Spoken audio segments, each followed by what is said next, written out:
কি এখনো হলো না? বলি বেলা কত হলো দেখেছিস? তোর বাবা তো বেরোবে নাকি? তোর ভাইও তো স্কুলে যাবে। এই তো মা, হয়ে এসেছে। ভাতটা নামালেই হয়ে যাবে। আসলে একা হাতে করতে সময় লাগে। আহারে ননির পুতুল আমার, তুই রান্না করবি না তো কে করবে শুনি? ঘাড়ের ওপর তো চেপে বসে আছিস, একটা পাত্রও তো জুটছে না এই কয়লার মতো রঙের জন্য। আমার গায়ের রঙের জন্য দোষ কি আমার? তুমি সবসময় আমাকে এইভাবে বলো কেন মা? আহারে সত্যি কথা শুনে গায়ে ফোসকা পড়ছে বুঝি? হাড় মাস জ্বালিয়ে খেলে একেবারে। তোর মা তো জন্ম দিয়েই মরে বেঁচেছে, এবার ভুগছি আমরা। আমি তো তোমাদের কাছে কিছুই চাইনি, একধারে পড়ে থাকি, বাড়ির সব কাজ করি, তাও তোমার মন পাই না, খালি বকো আমাকে। খুব যে মুখে মুখে কথা শিখেছিস দেখছি। তোকে খাওয়াচ্ছি, পড়াচ্ছি, আর কি চাস তুই? আমারও তো একটা ছেলে আছে নাকি? কেন আমাকে একটু ভালোবাসো না মা? তোকে ভালোবাসতে আমার বয়েই গেছে। তাও যদি নিজের পেটের মেয়ে হতিস, মরা সতীনের মেয়েকে নিয়ে অত আদিক্ষেতা আমার নেই। নে নে তাড়াতাড়ি কর, সাত সকালে কথা বলে শুধু সময় নষ্ট।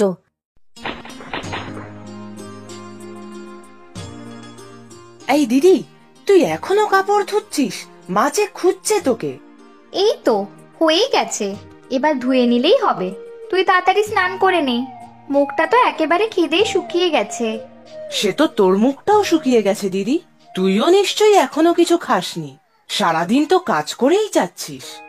আমার কথা বাদ দে, শুধু মুখই নয়, কপাল পোড়া আমার।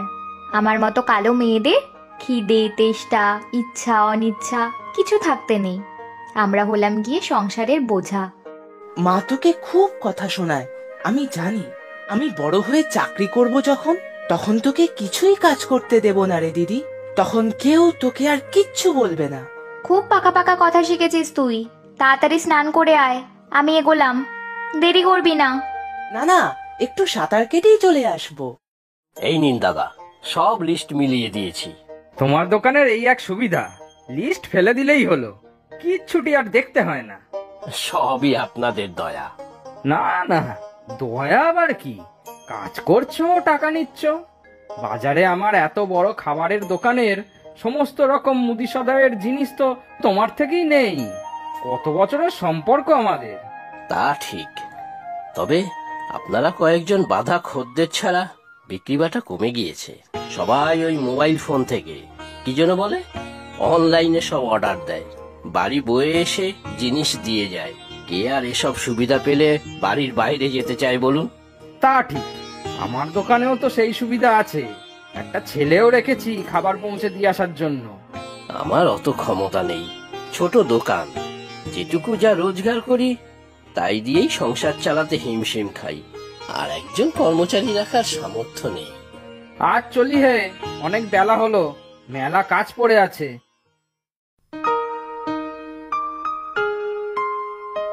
মা, তুমিও বসে পড়ো না একসাথে। হ্যাঁ দিবি, তাই দে। গাটা সেই বিকেল থেকে ম্যাজ ম্যাজ করছে। তা তুইও বসে পড়, রাত করছিস কেন?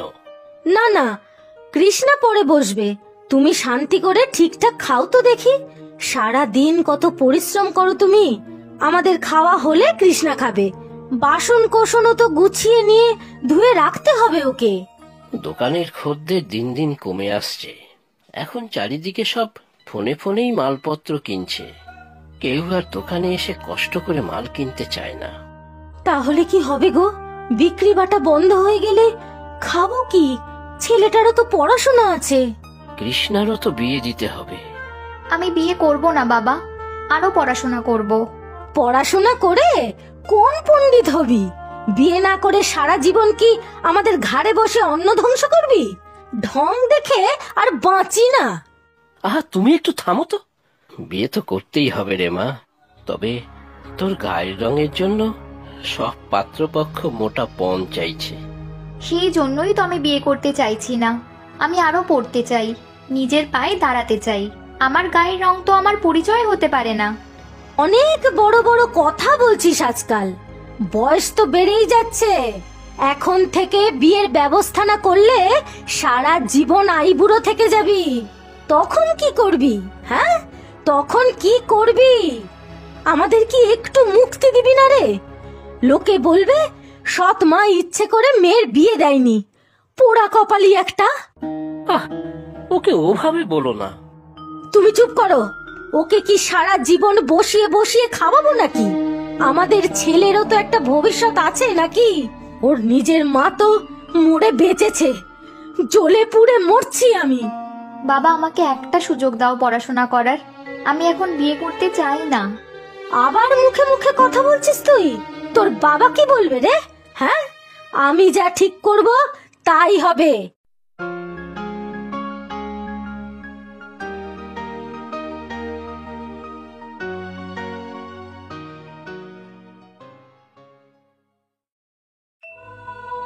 এই দিদি, কাঁদছিস কেন? মা আবার কিছু বলেছে বুঝি? আমি কালো, সেটা কি আমার দোষ? আমি এখন বিয়ে করতে চাই না। মা আমাকে জোর করে বিয়ে দিতে চায়। কাঁদিস না দিদি, তুই মন খারাপ করে থাকলে আমার খুব কষ্ট হয়। আমি মাকে বলবো। না, কাউকে কিছু বলতে হবে না। আমার নিজের মা থাকলে এমনটা কখনো হতো না। এরকম করে বলিস না, আমি তো তোকে কত ভালোবাসি বল। তোর জন্যই তো এত অপমান অসম্মান সহ্য করে আছি। তোকে যে খুব ভালোবাসি ভাই, কিন্তু বিয়ে আমি কিছুতেই করব না।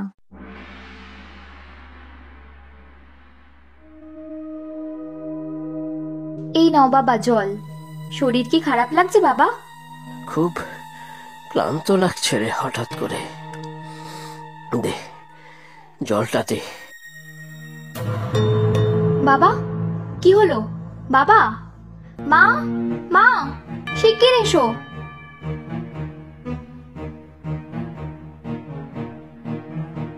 কি কি হয়েছে? হায় হায়, কি সর্বনাশ হলো আমার! তোর বাবা কথা বলছে না কেন? ওগো, ওগো, কি হলো? হ্যাঁ, কি হলো? তুমি বাবার কাছে থাকো মা, আমি ডাক্তার ডেকে আনছি। হ্যাঁ হ্যাঁ, শিগগির যা, শিগগির যা।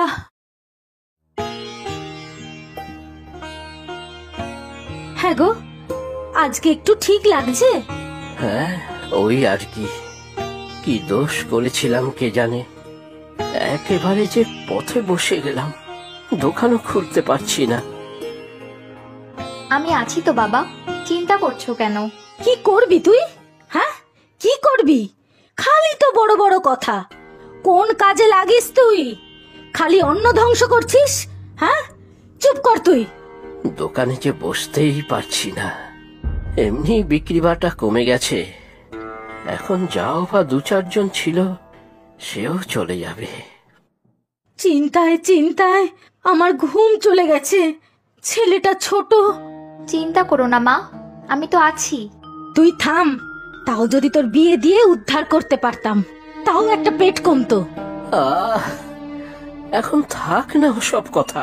কিভাবে সংসার চলবে ভাবো।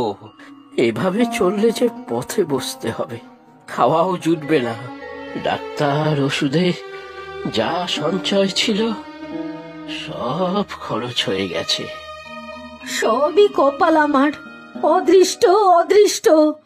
কার যে নজর লেগেছে কে জানে। আমরা যে এসেছি কেউ দেখতে পাইনি তোরে ভাই? না রে দিদি, মা তো পুকুর ঘাটে গেছে। এখন ফিরতে অনেক দেরি আছে। চল তাড়াতাড়ি দোকানটা খোল। বাবার দোকানের খদ্দেরদের হিসেবের খাতাটা খুঁজে বার করতে হবে, সবার নাম্বার বার করতে হবে।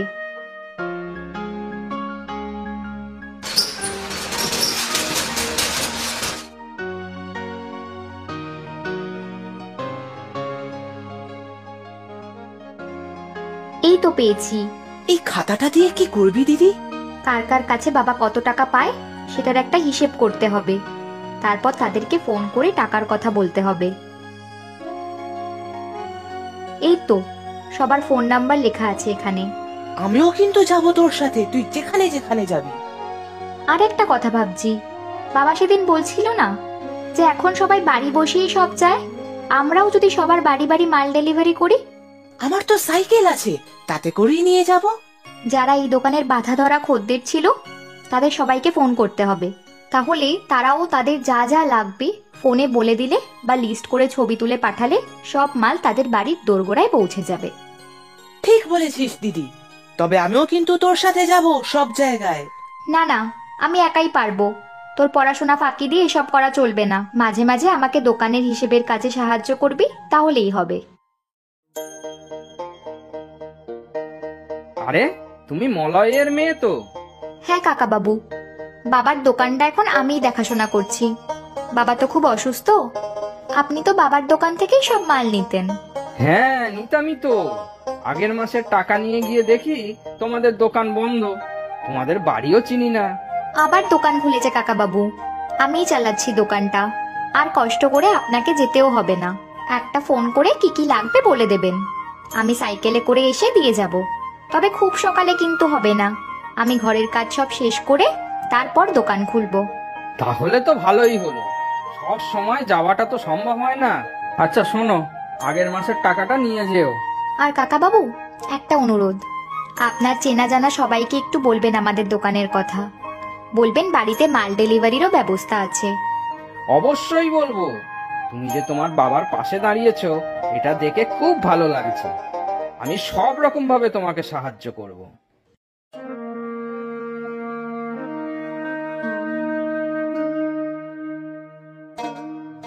সারাদিন দুটোতে মিলে কোথায় চড়ে বেড়ানো হচ্ছে? হ্যাঁ, ঘরে যে বাবার শরীর খারাপ সেদিকে খেয়াল আছে? হায় হায়, সঙ্গ দোষে আমার ছেলেটাও উচ্ছন্নে যাচ্ছে। ভাইয়ের কোনো দোষ নেই। আর এই নাও, এই টাকাগুলো ধরো, সংসার চালানোর আর বাবার ওষুধের টাকা। টাকা? টাকা তুই কোথায় পেলি? চুরি করেছিস? মা, তুই দিদিকে কেন এইভাবে বলো? বাবার বন্ধ দোকানটা দিদি খুলেছে আবার। খদ্দেরদের বাকি টাকা আদায় করা, বাড়ি বাড়ি মাল পৌঁছানোর ব্যবস্থা করা, সব দিদি করেছে। এগুলো সেই টাকা। আরো নতুন অনেক খদ্দের হয়েছে। এসব সত্যি? হ্যাঁ মা, সত্যি। অনেক বয়স্ক মানুষ যারা সব সময় বেরোতে পারে না, তারা ফোনে তাদের কি কি লাগবে বলে দিলে আমি ভাইয়ের সাইকেলে করে দিয়ে আসি। আমিও মাঝে মাঝে হিসাব দেখে দেই, তবে দিদি পড়াশোনা ফাঁকি দিতে দেয় না। তুমি চিন্তা করো না মা, আমি আবার দোকানটাকে দাঁড় করিয়ে দেব। সত্যি রে কৃষ্ণা, আমি অন্যায় করেছি তোর সাথে এতদিন। সতীনের মেয়ে বলে তোকে সহ্য করতে পারতাম না, কখনো মন থেকে তোকে আপন করতে পারিনি। আজ আমার সব অভিমান রাগ সব ধুয়ে গিয়েছে। আয় মা, আয়, বুকে আয় মা। মা বলে ভালো করে ডাকতো আমাকে, ভালো করে ডাক।